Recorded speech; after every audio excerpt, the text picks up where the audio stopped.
समझ में आ गया? तो मतलब इधर यदि इधर पढ़ लिए तो ज़रा सोच के देखो, यदि हम उधर यदि पढ़ते तो क्या पढ़ना पड़ता? यहाँ पर हैव बीन पढ़ रहे थे, वहाँ पर हैड बीन पढ़ देते खाली बस। वहाँ पर क्या पढ़ देते? हैड बीन पढ़ देते, तो हमारा वो भी क्लियर हो जाता। समझ में आया? हमारा टेंस क्लियर हो गया। अब थोड़ा सा ये कर लो कि थोड़ा सा प्रैक्टिस कर लो, ताकि हमको पता चल जाएगा कि जो पढ़ाएं वो समझ में आया या नहीं आया। सिर्फ जो जो पूछेंगे वो बता देना है, ठीक है? टेंस कितना टाइप का? 3 टाइप का, ठीक है? एक होगा प्रेजेंट, एक होगा पास्ट, एक होगा फ्यूचर, ठीक है? प्रेजेंट के अंदर में 4 मिलेगा, पास्ट के अंदर में 4 मिलेगा, और फ्यूचर के अंदर में भी 4 मिलेगा। चारों का नाम होगा simple present tense, present continuous tense, present perfect tense, present perfect continuous tense. हो गया? नाम थोड़ा सा याद रखना पड़ेगा बस। अब यदि बोलेंगे कि पहचानो, तो कैसे पहचानेंगे? 1 नंबर सिंपल प्रेजेंट टेंस कैसे पहचानेंगे? उसको आदत से पहचानेंगे। दूसरा नंबर कंटिन्यूअस टेंस, उसको कैसे पहचानेंगे? कर रहा है, क्या चीज़ हो रहा है, उसके से पहचानेंगे। कि जैसे बोलेंगे कि मैं खेल रहा हूँ, बताओ ये 4 टेंस में से किस में आएगा? तो दूसरे नंबर से आएगा, ठीक है? हम बोलेंगे कि हम 5 दिन से पढ़ा रहे हैं, बताओ कौन सा टेंस में आएगा? 4, 1, 2, 3, 4 में से किस में आ जाएगा? हम 4 बजे से खेल रहे हैं, चौथा नंबर में आएगा। हम दूध पीते हैं, बताओ किस में आएगा? 1, 2, 3, 4, 1 नंबर से आएगा। हम खाना खा चुके हैं, किस में से जाएगा? तीसरे में से जाएगा। रट लो फटाक से, समझ में आ गया? तो वो समझ में आ गया, 1, 2, 3, 4 समझ में आ गया। 1 नंबर का आदत बताएगा, दूसरा नंबर कंटिन्यू बताएगा, कोई भी काम कंटिन्यू चल रहा है। तीसरा नंबर आदत हैबिट, मतलब काम कर चुके हैं, खत्म, ठीक है? और चौथा नंबर कब से लेकर के कब तक कर रहे हैं, वो चीज़ हो गया। 1 नंबर को पढ़ने के लिए 3 चीज़ जानना है, सब्जेक्ट वर्ब ऑब्जेक्ट। दूसरा नंबर को भी सब वही है, लेकिन सिर्फ इतना थोड़ा याद रखो, पहला नंबर को पढ़ेंगे तो वर्ब 1 और वर्ब 5 पढ़ेंगे। पहला नंबर को पढ़ेंगे तो वर्ब 1 और वर्ब 5 पढ़ेंगे। अब बोलेगा सर और क्या पढ़ेंगे? और तो सब तो जानता है, सब्जेक्ट तो पता ही है, सब्जेक्ट तो वही होता है, वर्ब तो वही होता है, मतलब ऑब्जेक्ट तो वही होगा।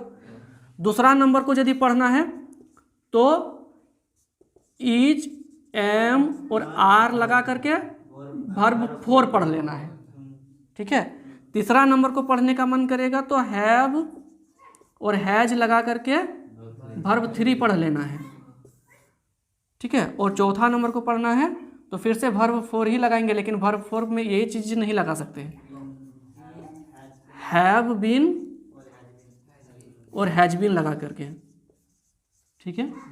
हैव बीन और हैज बीन लगा करके कर लेंगे तो ये हमारा हो जाएगा, ठीक है? और आगे बढ़ेगा तो टाइम आएगा, तो टाइम तो पता ही है, 4 या तो फिर सिंस। तो 4 किस में लगाते हैं, सिंस किस में लगाते हैं?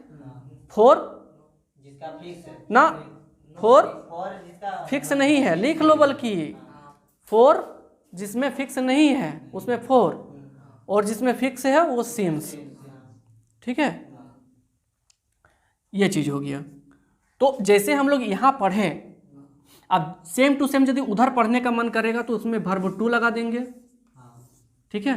उसमें पढ़ने का मन करेगा तो इसको खाली हटा करके वॉज या तो फिर वर लगा देंगे, ठीक है? फिर उसमें यदि पढ़ने का मन करेगा तो सिर्फ हैड लगा देंगे। फिर यदि उसमें पढ़ने का मन करेगा तो फिर से हैव बीन और हैज बीन की जगह हैड बीन लगा देंगे। कहानी हो गया, ठीक है? इसमें कोई दिक्कत नहीं है, क्योंकि इसमें इज एम आर है, मतलब हेल्पिंग वर्ब है, तो इसमें कोई भी चीज़ को कुछ भी तोड़ मोड़ करना रहेगा, इसको ऐसे बनाओ, उसको ऐसे बनाओ, इसको ऐसे करो, कोई दिक्कत नहीं है। इसको भी कोई दिक्कत नहीं है, क्योंकि इसमें भी हेल्पिंग वर्ब है, जो बनाने का है बना लेना, ठीक है? इसमें भी कोई दिक्कत नहीं है, जो बनाने का मन करेगा बना लेना। दिक्कत कहाँ कर रहा है? यहाँ और यहाँ, वर्ब 1 और वर्ब 5 वाला में और वर्ब 2 वाला में, क्योंकि इसमें हेल्पिंग वर्ब है ही नहीं। तो हेल्पिंग वर्ब नहीं है तो इसीलिए क्या क्या आ रहा था? डू, डज और डिड आ रहा था।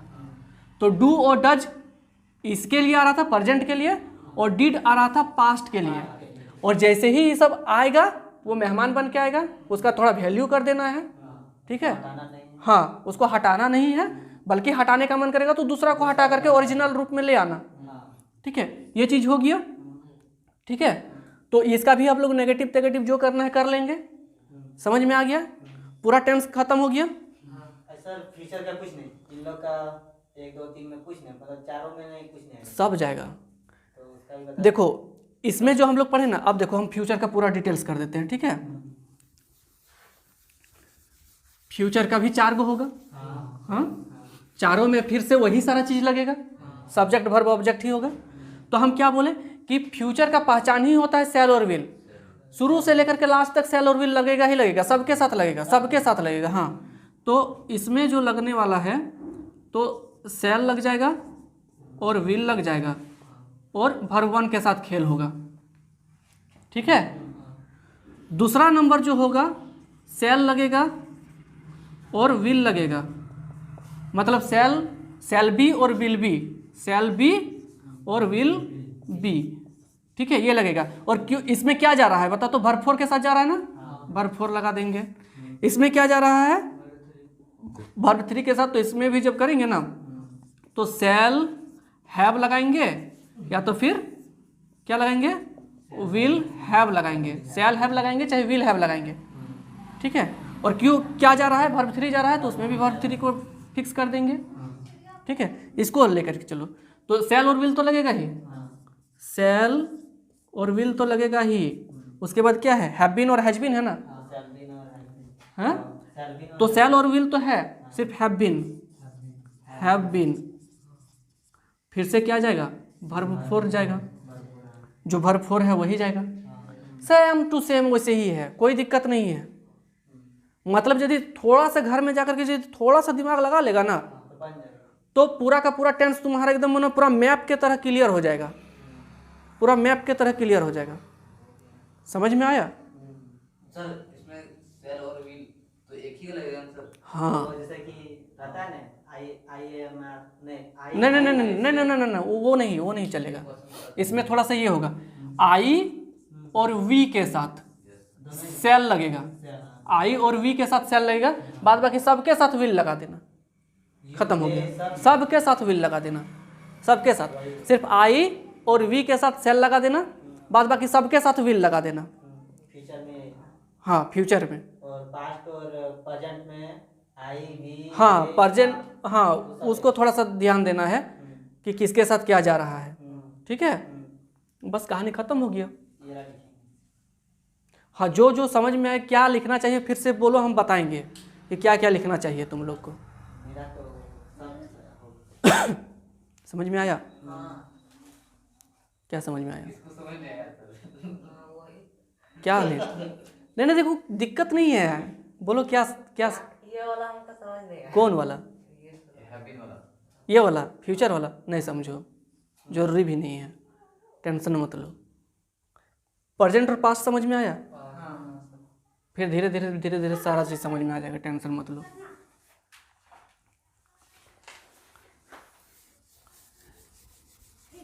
फिर से एक बार रिवाइज कर दो, तो तुम बताओ तो बाबू, तुम्हारा 2 दिन हो गया इसीलिए पूछ रहे। और देखो ये जो पढ़ा दिए ना यही हो गया मेन। इसके बाद जितना सारा तुम लोग का सिलेबस में है ना वो सिर्फ इधर उधर करेंगे तो होगा। बताओ टेंस कितना टाइप का होगा? 3 टाइप का होगा। क्या क्या? Present tense, past tense, future tense. Future tense हो गया। जिसको जिसको कंफ्यूज है अब यहाँ से तुम लोग नोट करना स्टार्ट करेगा। टेंस 3 टाइप का होगा। तुम लोग खाली सुनो, माथा नीचे करो और एकदम सुनो कि क्या क्या की चीज़ है, और यदि कहीं पर डाउट बुझा रहा है तो वहीं पर फटाक से नोट कर लेना।